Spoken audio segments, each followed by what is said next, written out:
I'm gonna try and clear up some confusion here. 2016, Suicide Squad comes out. It's whatever. Now it's 2021.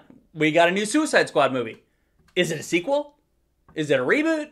Is it a soft reboot? I mean, they use some of the same characters played by the same actors, but it's the DC universe and the continuity doesn't quite match. And does that continuity of the DC universe even matter? Listen, this is the DC universe. Nothing ever needs to make sense. WB doesn't give a shit. They just like to throw money at projects and see what works. Why not? So anyway, I figured it out. I figured out the definitive difference between these two Suicide Squad movies. The last movie in 2016 was called Suicide Squad. This movie is called The Suicide Squad. There you go. I figured it out for you. All is good in the world. So, in this movie, a South American government just forcibly switched regimes, and they have a dangerous secret. Amanda Waller, do you remember her from Suicide Squad? And now The Suicide Squad? She decides to send Task Force X down to take care of that dangerous secret. And shit gets deadly. Okay, huge cast, so I'm just going to highlight the standout characters. Returning from the other movie, you got Captain Boomerang, hilarious. Rick Flag, who's way more laid back than the first time around. This character feels like a real person this time around. It was a pleasure to see him fleshed out without the bullshit. Harley Quinn is back. Margot Robbie has perfected this character, and she truly shines. She's silly, she's brutal, she's crazy. This might be my favorite Harley Quinn we've seen so far. Near the beginning of the movie, she gets this perfect little setup that pays off later on very well. And I was really happy to see how it paid off. If you've seen the movie, you know what I'm talking about. And new to this franchise, you've got Bloodsport, who's like the new team leader, or co-leader with Rick Flag. He is totally a replacement for Deadshot. That's okay, because Bloodsport was 100% better than Deadshot. 100%. I gotta say, this performance from Idris Elba might be my favorite performance of his.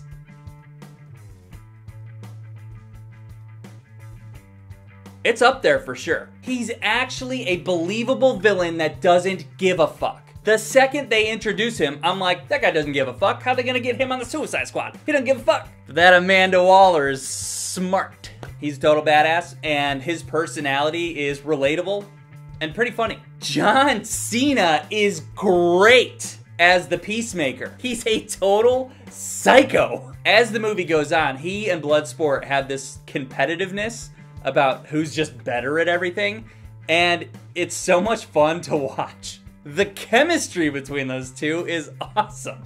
The Ratcatcher 2 and King Shark, otherwise known as Anue? Nuane? I'm just gonna call him King Shark because that's what I know him from the comics. These two characters bring the heart to this movie. King Shark, he's ferocious yet adorable. Ratcatcher 2. Why is she called Ratcatcher 2? You'll figure it out. The power that she has over rats is so deadly, but she's such a loving character. It's not even like something you notice about her. She knows how to bring the team together. She's also a power napper. I like that. Polka Dot Man. Wow. I'm just gonna say that. Wow. I'll say one thing. There's one specific thing about this guy that had me crying with laughter. Crying from laughter. What do I think about the Suicide Squad? Holy shit. Holy shit, what an enjoyable movie. It's entertaining as fuck. James fucking Gunn made Guardians of the Galaxy 1 and 2, and then he made this. That's what we call a grand slam, folks. The pacing and the structure of this movie is insane. You're constantly on your toes. When you're not completely engulfed in the story, you're laughing your ass off because this movie is hysterical. All these characters are just handled so well. and they're perfectly balanced with their screen time. They all get their own moments to shine. But don't get attached, because this is a team of disposable deplorables, and a lot of them die. If you like Guardians of the Galaxy, you're gonna like this. But the nice thing is that James Gunn didn't have any restrictions. Marvel still had him in those boundaries of the MCU. DC, they don't give a fuck. They let him have free reign, make the movie he wanted to make, and then they gave him an R rating. James Gunn with no restrictions, with whatever random hodgepodge characters that he wanted to play with. It's an R-rated, violent, bloody, good time. As far as any issues that I had, I'd say none.